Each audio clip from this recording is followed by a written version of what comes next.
Welcome to the Emerging Minds Families podcast. Hi, I'm Jacquie Lee, and I'm excited to join you as a guest presenter today on the Emerging Minds Families podcast. I'd like to begin by paying my respects to the traditional custodians of the land on which this podcast is being recorded, the Kaurna people of the Adelaide Plains and the Whadjuk Noongar people of Perth. I also pay respect to all Aboriginal and Torres Strait Islander peoples, their ancestors, and elders past, present and emerging from the different First Nations across Australia, and recognise the tens of thousands of years of caregiving wisdom they hold. Today I'm talking with Professor Andrew Whitehouse about the Inklings program, led by the Kids Research Institute Australia. The Inklings program is for babies aged 6 to 18 months whose communication skills are developing differently to what might be expected. Their hope is to bring this program to as many families as possible across Australia. Welcome, Andrew. Thanks for joining us. Thank you so much for having me. So, to start, could you please introduce yourself to our listeners and tell us a bit more about your work? My name's Andrew Whitehouse. I'm from Perth. I'm Perth born and bred, and I grew up in the world thinking about ways in which I could enable others to have the gifts that I've been given in life in terms of where I've been born, the family in which I've been born to, and the ability to affect change in the world. And so I chose a path towards clinical life. So I originally trained as a speech pathologist, but I have to say I was utterly useless at that. And so I suffered a crippling lack of talent and needed to retrain. So I retrained as a scientist pretty quickly and fell into the area of kids developing differently really early in my clinical life. And I got utterly addicted to that connection between parents and kids, and it's an addiction I never wanted to shake. And so I've sought a career in science to find out new ways in which we can help parents and kids connect with each other and to help those babies and kids be whoever they want to be in the world. Well, it's an addiction that we're all benefiting from. You mentioned there that connection between babies and parents, which I understand is the focus of the Inklings program. Can you tell us a bit more about that program, why you developed it and what the aims are? Absolutely. In the area of kids developing differently, we talk about a clinical pathway, which is essentially how kids progress through health and medical systems when they're developing a bit differently. Now, when I was practicing clinically, and certainly when I see in my sort of scientific life, typically we identified babies developing differently really early on, often in that second 6 months of the first year of life. But we don't typically start to actually provide clinical support until about age 3, 4 or 5 years of age, because that's the first point that we can go very clearly that this is a diagnosable difference. Often autism is the diagnosis, and that diagnosis is the catalyst, so the start of clinical support. But of course, all of those amazing brain-building years happen in the first couple of years of life. And if you've ever seen a child develop language, you know just how incredible that brain is. But that clinical pathway that I described just wasn't taking advantage of those amazing brain-building years because we were providing support first at age 3, 4 or 5. So what the Inklings program sought to do was to actually tried to heed the call of parents who are saying that actually we know very early on our baby's developing differently, and can we have a support? Can we have a program that empowers us to support our babies at home? And that's what the Inklings program is. It's helping to identify babies developing differently very early on, between 6 and 18 months of age, showing early social communication differences. We can't diagnose anything at that age. It's really just a delay or a difference in their development. And then providing support that empowers parents to build a social environment around the baby that helps the baby develop in the way that's best for them. And through a clinical trial process, we found that that is actually incredibly powerful in building that connection between the parent and the child and ultimately supporting that child's development. I've read that the program is baby-led. Can you explain for us what that means and why it's important? It's so important. We're adults are the boss of their kids in life, but in terms of play, kids are the boss. And that's the way that we sort of have to approach it, is that whatever the kid wants to do at that age, between 6 and 18 months in play, that they're the boss. The way that babies learn about the world is through play. They explore, so they sort of test the boundaries of their own independence. They test their own motor movements, how they're developing movement. They test their understanding, their problem-solving skills. They test their social initiation differentiation, their communication, all of that comes through play. That's how babies learn. Now, so often when our babies are developing differently, they're interacting with parents in a slightly different way to what we typically expect. And so there's a very natural instinct of humans to be more directive, to get in there and tell babies, go this way, or this way, or this way. And that is parent-led play. That is us telling babies how to play. But what the Inklings program is about is saying that the babies are developing differently, and maybe they're not going to learn in the way that we as adults think in a neurotypical way might be best to learn. And so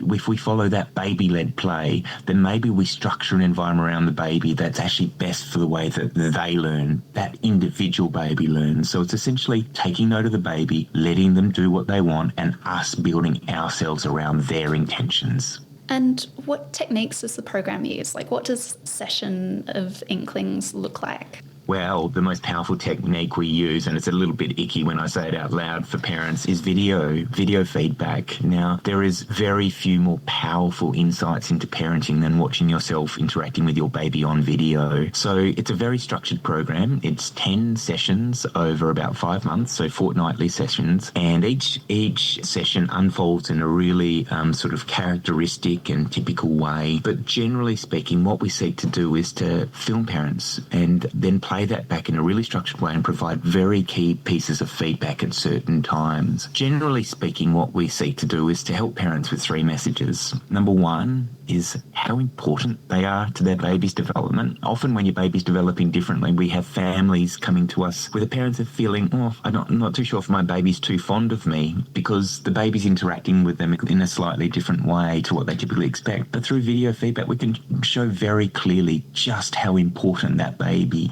that parent is to the baby. Just a simple example is the baby might be crawling away, and then they might look back at the parent, and you just pause it there and you just sort of say to the parent, do you see you are the most important person in your baby's life? You are the sun around which your baby revolves. So that's the first thing, that you are so critical to their development. Secondly, that your baby is communicating with you just in ways that you didn't expect, through their body language, through their facial expressions, through their vocalizing. All of that is communication trying to grab your attention. And the third thing is how that parent can structure the environment around the baby to help the baby develop in a way that's best for them, to help the baby learn in the way that's best for them, not in the way that's best for us. So it provides those techniques, and that unfolds over the course of 10 sessions. It sounds lovely, very affirming for parents who might not necessarily know what to look out for because, as you mentioned, they have these kind of neurotypical ideas of how babies behave and respond in these relationships. Before we go any further, could you explain for our listeners what you mean when you talk about social interaction and communication development? Absolutely. When I think about social interaction and communication, I always go back to these amazing studies that have happened over the last 20, 30 years. All took place within the maternity ward, that when babies are born, there were these experiments that showed that babies look at the face more than they look at arms. They look at the eyes more than they look at ears. Babies are born knowing that social interaction and communication are the most important things that we will ever do. And I try to remember that when I'm sort of at work at 8 or 9 o'clock. It's time to go home and do the most important thing. Social interaction and communication is hardwired in all of us. It's just that for some babies, it happens in a different way. So really from the earliest moments, babies interact. They use their eye contact, they use their body language, they use vocalizing, they use gaze. All of these things is communication. And actually you can have whole non-verbal 8, 10 turn back and forward communication just through the use of body language and eyes. And as I mentioned, that some babies typically go through a path all the way through to learning words and then sentences, but not all babies. And sometimes they're interacting in a different way, and maybe that non-verbal communication will last longer than we expect typically. What we help parents to understand is that that is still communication, that your baby is desperate to communicate with you. And what we help parents do is to read their baby's mind, to understand what their baby's intention is, so they can then be a good communication partner back. You mentioned there things like eye contact, vocalizations, body language. What might a parent notice that suggests their child may have some differences in these areas? Not one thing. That's a really important thing to say, that development happens at all different paces for different babies. Milestones are super, super important, but they can also be really misleading because they say that by 12 months all babies should be standing or walking. It's an important marker to have, but it can also sort of raise the anxiety around, because of course there's variation around that. So what we tend to look at is a cluster of behaviours. So let's take a 12-month-old baby. And 12-month-old baby, typically what we'd be expecting is that baby is able to respond to their name, just not necessarily through vocalising, but through a switch of attention when the baby hears their name. We'd be expecting babies to be able to imitate certain things. And imitation is so important for how we learn. So wave bye-bye, clapping hands, those kind of things. We expect a certain degree of eye contact, because eye contact, again, is another way that babies learn. That's not to say that it's the only way, but it is an important way in which babies learn. Other things such as showing parents things because it interests them. That, look at this toy, mum. Look at this toy, dad. Take a look at this. All of these in and of themselves, one-offs, if we're not seeing that, it's nothing for us to raise our kind of attention. But if we start to see 3, 4, 5 of these different behaviours within the same baby not being apparent, then we start to go, let's provide this baby a little bit more of attention than otherwise. So again, it's not one marker, it's a cluster of markers that help us identify the general developmental track of a baby. You mentioned before neurotypical ideas around development. I'm wondering, how does the Inklings program align with the social model of disability and a neuroaffirming approach to practice? Yeah, I think it's a great question, because it's something that we had in mind all the way along the development process. So this is what we would call part of the new generation of supports, where the co-designing and the collaboration with the disability community has been critical to how it's emerged. And so the Inklings program aligns perfectly with the social model of disability. The social model of disability essentially says, rather than the medical model of disability, so the medical model of disability says that the impairment is with the individual and the individual needs to fit with society. What the social model does is flip that on its head and say that actually so much of the disability is being generated by a world that's not accommodated to individual needs. And that's essentially what the Inklings program is. It's saying that the baby is beautiful however they come into the world, and what we need to do is structure an environment around the baby that is unique to them. Let's change the environment around the baby that's unique to them to help them learn in a way that's best for them. So it's exactly responding to that social model where we're changing the environment to meet the needs of the baby. And that aligns with the neuroaffirming lens as well, that any difference isn't a bad thing.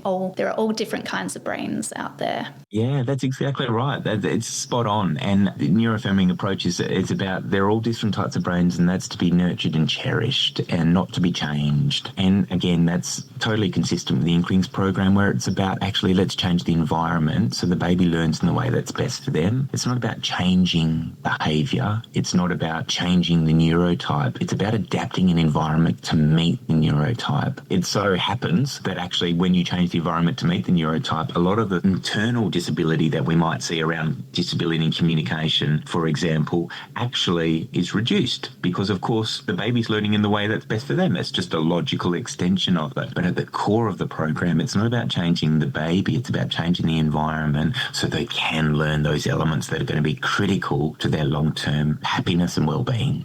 So I had seen some concerns raised online that the program encourages masking in babies and aims to reduce autism diagnoses, but it sounds like that's not the case.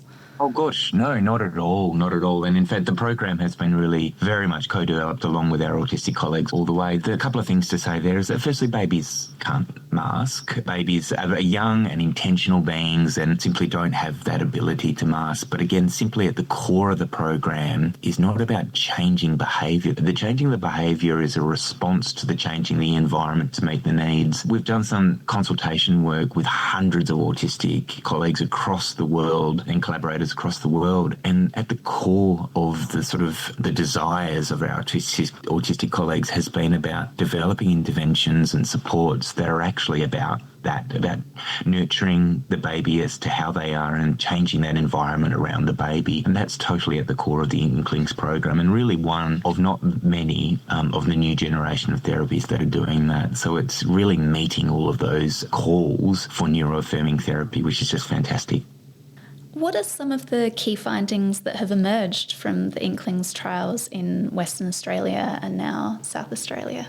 So what's led up to the implementation pilots in WA and South Australia is a couple of clinical trials. One that was taken in the UK and one that happened in Australia. And again, there were replicated findings there, which is the gold standard.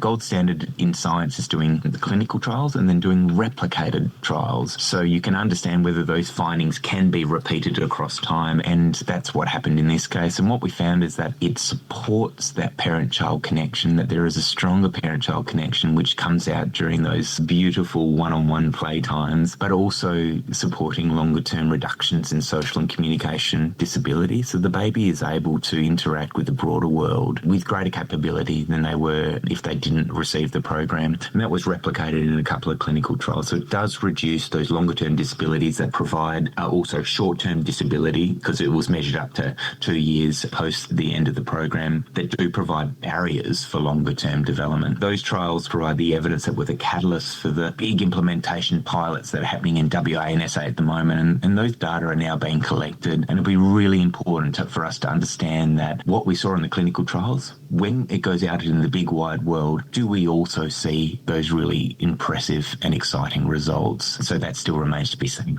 Are there any plans to do a longer-term follow-up study beyond that 2 years post the program? Just thinking about when kids get into school, for example, and how complicated and challenging those environments can be.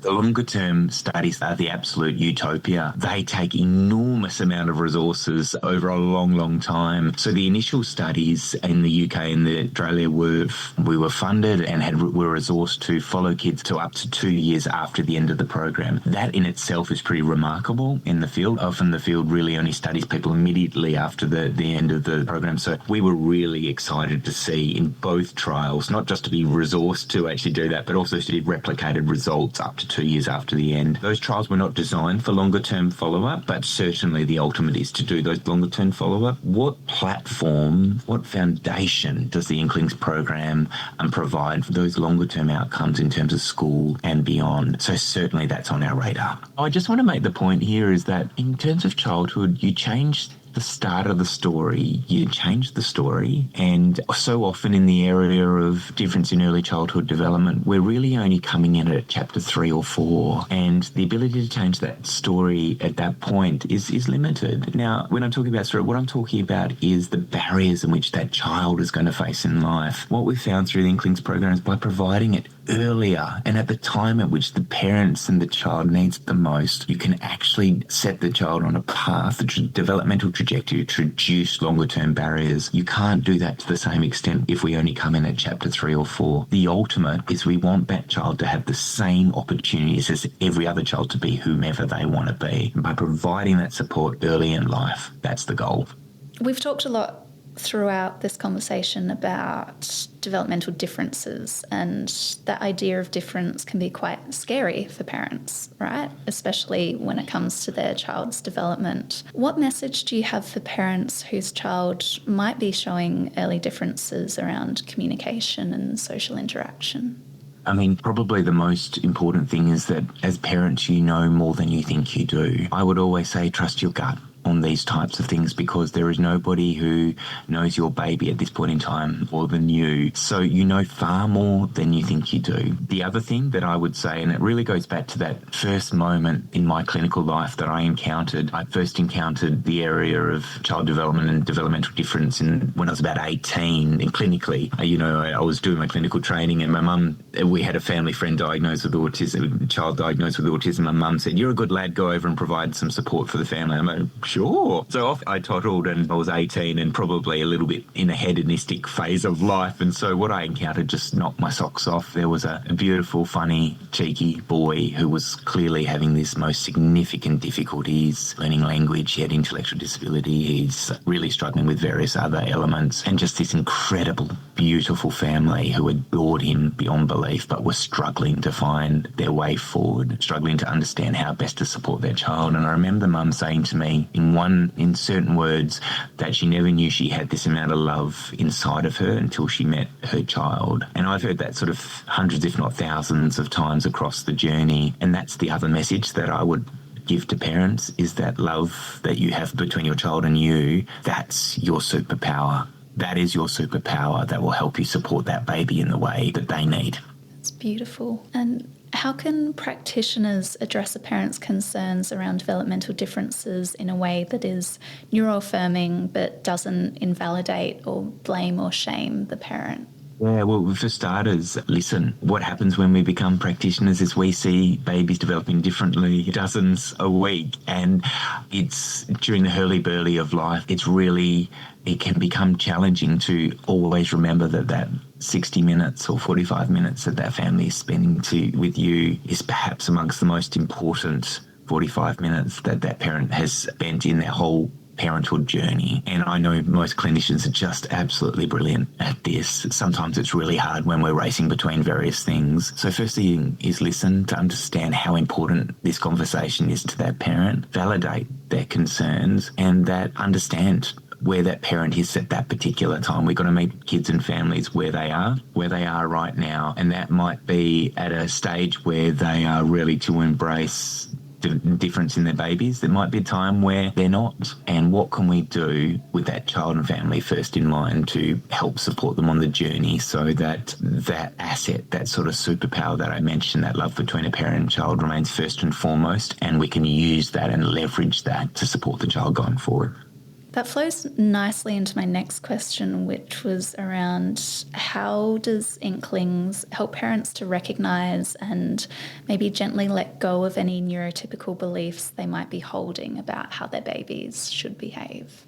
Yeah, it's really tough, because in the context, if we talk about in the context of neurodifference, it is absolutely fine and okay for parents to have expectations of their child. You know, there's all these amazing scientific studies that study what parents' expectations of kids are when the baby is still in the mum's womb. You know, what are our expectations of the child? And having sort of gone through this a few times myself, we absolutely have expectations, and that's absolutely fine, and that's just human nature. What we all encounter in one way, shape or form is a hard meeting with reality. When the baby comes out and sport is the most important thing to you, but at 3, 4 or 5 all they want to do is read books. Hello, that's my experience.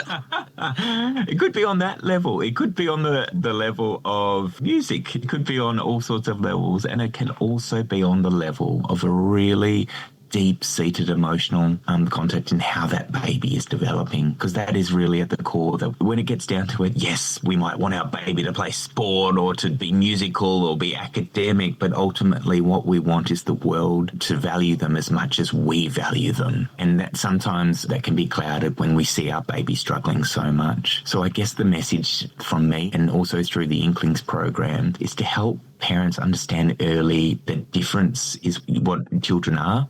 No baby is the same, no matter if they're developing typically or not. No baby is the same, and that all babies need help in one way, shape or form. This is the area in which your baby needs a little bit of extra support, and this will help them going forward. Your job as a parent, and it's really important for all of us, no matter how your baby's developing early on, is to meet your baby how they come. And we all struggle with that as parents at different times in our life. With parents of babies developing differently, it just so happens it comes a little bit earlier than others. And so how do we help parents on that journey? By first recognising that it's okay that you had different expectations, and then secondly, helping them, support them through that process to the point where they go, you know what, being a little bit different, it's not just okay with me, it's bloody brilliant.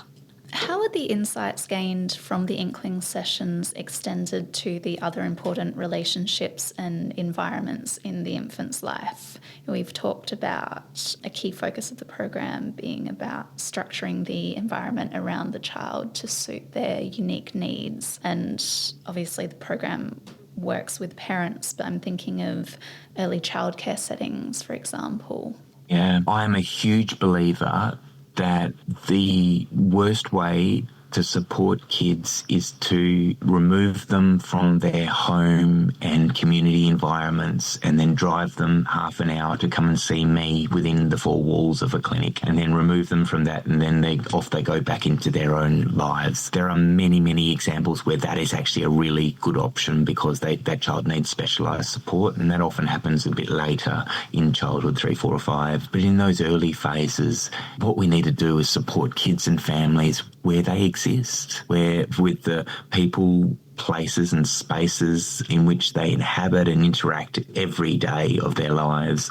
And certainly for many kids and families, not only is that just the home, so it's about empowering parents within the home, but it's also in early childhood education and care, which provides a hugely important opportunity for equity in terms of developmental outcomes across different communities in Australia and across the world. And so how can we ensure that early childhood educators are empowered with the same message through the Inklings program, that amidst the hurly-burly, take the time to invest in play, because that is exactly how parent and babies will learn, but not just in play that is led by you, but how do you create a space, the time, the attention, the energy to help that baby explore and for you to follow them and for you to be a passenger on that journey, and so they can do that play in the way that's best for them. That's really hard within an ECEC setting because of the hurly-burly of dozens of kids, but that would be my message. How can we structure an economic environment to allow that within ECEC settings, then a workforce environment